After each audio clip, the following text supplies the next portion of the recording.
Doctor साहब, budget आ रहा है, क्या तवक्कुआत हैं, क्या आपकी एक्सपेक्टेशंस है इस बजट से? क्योंकि हर बजट से पहले कहा जाता है कि आम आदमी को रिलीफ दिया जाएगा और वह आदमी रिलीफ के लिए इंतज़ार कर रहा होता है, लेकिन बजट आने के बाद वही आम आदमी बड़ा सीखपा होता है, नाराज़ होता है, नाला होता है, गिले शिकवे करता नजर आ रहा है। वफाकी वज़ीर ख़ज़ाना मोहम्मद औरंगज़ेब का कहना है कि वफाकी बजट में इस्लाहात ला रहे हैं, मुल्क आगे बढ़ेगा। सब मान रहे हैं मुल्क की मईशत में इस्तेहकाम आया, एक ही रात में सब ठीक नहीं किया जा सकता। सैलरीड स्ट्रक्चर रखें, ये तब तक तो ठीक था जब फंड में जाना था, हमें एक 40% का जंप करना था एफपीआर में, एफपीआर ने 28% का जंप कर दिया। दैट इज रीजनेबल होता है कि इसमें मेरे लिए क्या था।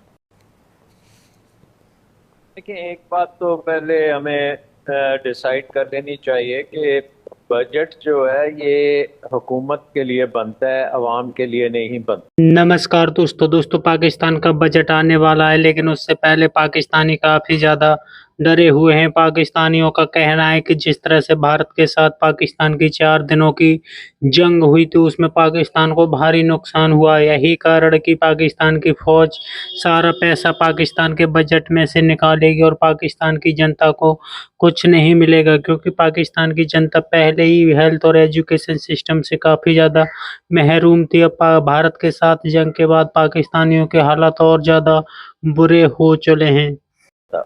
अच्छा। और पर्टिकुलरली जब से आईएमएफ प्रोग्राम आया है उस वक्त से फोकस ये है कि कैसे हुकूमत के अखराजात को कैसे टैक्सों के साथ पूरा किया जा सके।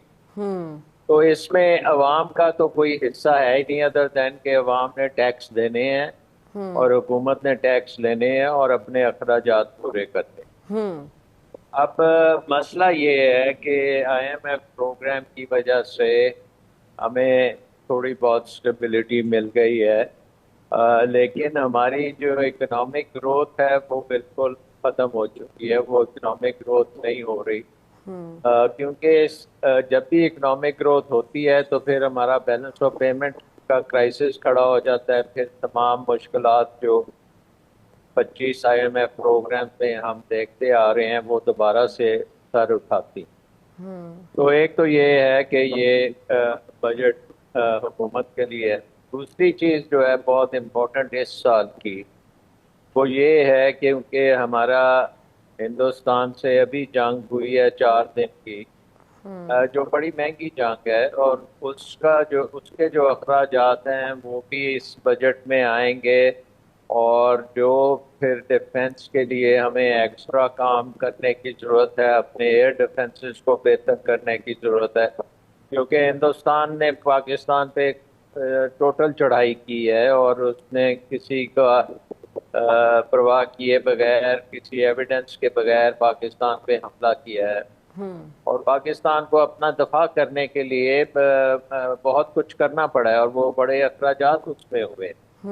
तो इस साल के बजट में डिफेंस के बजट को भी बहुत इजाफा होने की ज़रूरत है। आई थिंक बहुत इम्पोर्टेंट है कि उसमें इजाफा किया जाए। ठीक है। अब आईएमएफ के साथ जो हमारा प्रोग्राम है उसके तहत ये है कि जो भी हुकूमती अखराजात हैं वो टैक्सों से पूरे होंगे, वो आप कर्जों से आप पूरे नहीं कर सकते। और टैक्सों में भी आपने इतने टैक्स कलेक्ट करने हैं कि अखराजात से तकरीबन 2000 अरब एक्स्ट्रा कलेक्ट करना है ताकि कुछ कर्जों की सर्विसिंग भी हो सके। ठीक।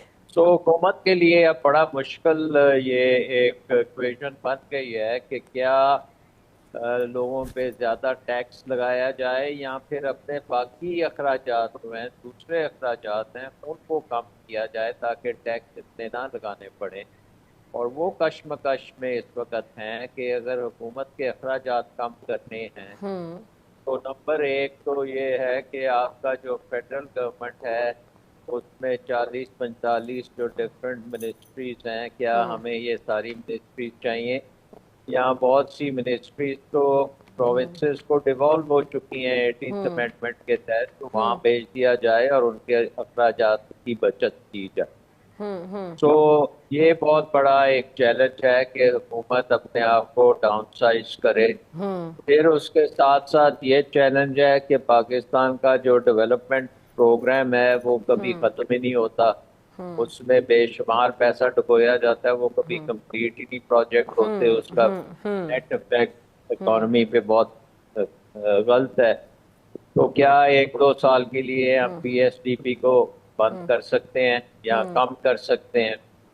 तो आई थिंक ये इश्यूज जो हैं ये इस बजट के मेन इश्यूज हैं। अच्छा डॉक्टर साहब, जैसे आपने और- कहा कि 18वीं तरमीम का भी आपने जिक्र किया, सूबों के पास कुछ चीज़ों के इख्तियारात जो हैं, लेकिन सूबों की अब देखते, मेरे जहन में अचानक से वो एनएफसी अवार्ड्स का आ गया कि उसमें भी सूबों की अक्सर बहस रहती है कि जी हमें कुछ नहीं मिलता है, उस पर भी ज़रा रोशनी डाल दीजिए।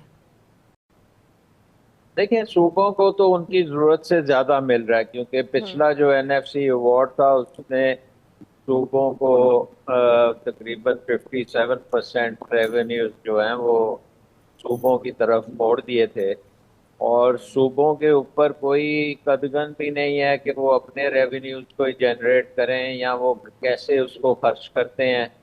बल्कि अब बहुत इम्पोर्टेंट चीज़ है कि सूबे जो हैं उनका आईनी उनके ऊपर है एक इंस्ट्रक्शन कि उन्होंने लोकल गवर्नमेंट्स को का निज़ाम बनाना है, और हम देख रहे हैं कि लोकल गवर्नमेंट का निज़ाम ही नहीं बन रहा। और जो टैक्स रेवेन्यू है जो सूबों को जाता है वो आगे डिस्ट्रिक्ट्स तक नहीं जाता, और बड़ी अनइवन डेवलपमेंट हो रही है। तो कहने का मकसद ये है कि इस साल के बजट में ये सारी चीज़ें सामने आ जाएंगी और ये पता लगेगा कि क्या हुकूमत संजीदा है पाकिस्तान के माली प्रॉब्लम्स को हल करने के लिए, या वो सिर्फ टैक्स टैक्स टैक्स करेगी और हर एक के ऊपर टैक्स लगाएगी। और वो टैक्स लगाने से हमें पता है कि ऑलरेडी पाकिस्तान का इन्वेस्टमेंट क्लाइमेट तो बहुत ख़राब हुआ है। एक तो बहुत इंतशार है, पॉलिटिकल पोलराइजेशन है, अब इंडिया से भी जंग है, सो इन्वेस्टमेंट, फॉरेन इन्वेस्टमेंट आनी भी बड़ी मुश्किल है। लेकिन हमारे अपने अपने लोग जो हैं वो भी इन्वेस्ट नहीं कर रहे ठीक, क्योंकि वो प्रिडिक्ट नहीं कर पा रहे कि अगले 5-10 साल कोई माहौल ऐसा बनेगा जिसमें उनकी इन्वेस्टमेंट जो है वो कोई रिटर्न दे सकेगी। बट अब वक्त ये है कि जो टेल विंड्स हैं, both the fund and the authorities have to understand, right, there are, this opportunity can not be missed. क्या अपॉर्चुनिटी है आपके पास? आप एक मैक्रो स्टेबिलिटी से आ रहे हैं, पॉलिसी रेट नीचे है, कुछ एनर्जी प्राइसेस संभल गई हैं, मैक्रो स्टेबिलिटी ओवरऑल स्ट्रेंथ में है इस वक्त पाकिस्तान में। अब उसका बेनिफिट उठाते हुए अगर आप आज अपने पहले इस बजट को अप्रोच करें, इन 3 चीजों के लिए अगर पैसे निकालने हैं तो कहां से निकालने चाहिए?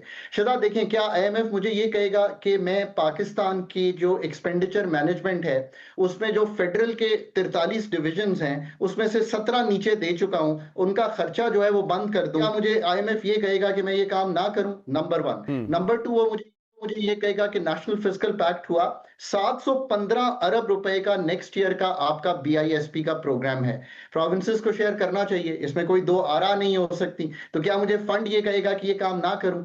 1400 अरब के करीब सब्सिडी देने जा रहे हैं। आज तक सब्सिडी इस पे है कि शहजाद भाई 200 यूनिट इस्तेमाल करते हैं, मैं 10 रुपए की बिजली देना चाहता हूं, बिजली को भी डिस्टॉर्ट करता हूं, गैस प्राइसेस को डिस्टॉर्ट करता हूं। निकल जाएं इस चीज से। आप डायरेक्ट सब्सिडी रिजीम 10.5 मिलियन का हमारे पास डेटा है, कहां है इनकम सपोर्ट में? क्या आईएमएफ मुझे रोकेगा? क्या आईएमएफ मुझे ये कहेगा कि आपका पॉलिसी रेट बहुत अच्छा नीचे आ गया है, अब आप अपने डेट की थोड़ी सी डोमेस्टिक रीप्रोफाइलिंग अगर कर लें तो आपको ये जो 9,800 से अगले साल 8,600 की पेमेंट, 1,200 अरब का जहां पे बेनिफिट आ रहा है, ये 400-500 और आ सकता है। क्या मुझे वो ये कहेगा कि मैं मोनेटाइज ना करूं पर्क्स और प्रिविलेजेस जो इस वक्त अप्लाई करते हैं? क्या वो मुझे कहेगा कि टीएसए, जिसको ट्रेजरी सिंगल अकाउंट कहते हैं, हमने ये बनाया था, इसकी फुल ऑप्टिमाइजेशन ना करूं? मुझे कोई बता दे कि इनमें से कौन सी चीज है जो आईएमएफ से मुतरादिफ है। हुकूमत ने इससे आगे जाके भी काम किया है। वो कह रही है हमने पीएनडी डिपार्टमेंट बंद, पीडब्ल्यूडी बंद किया, वो कह रही है हमने यूएससी बंद किया, 1.5 लाख नौकरियां जो हैं कम की,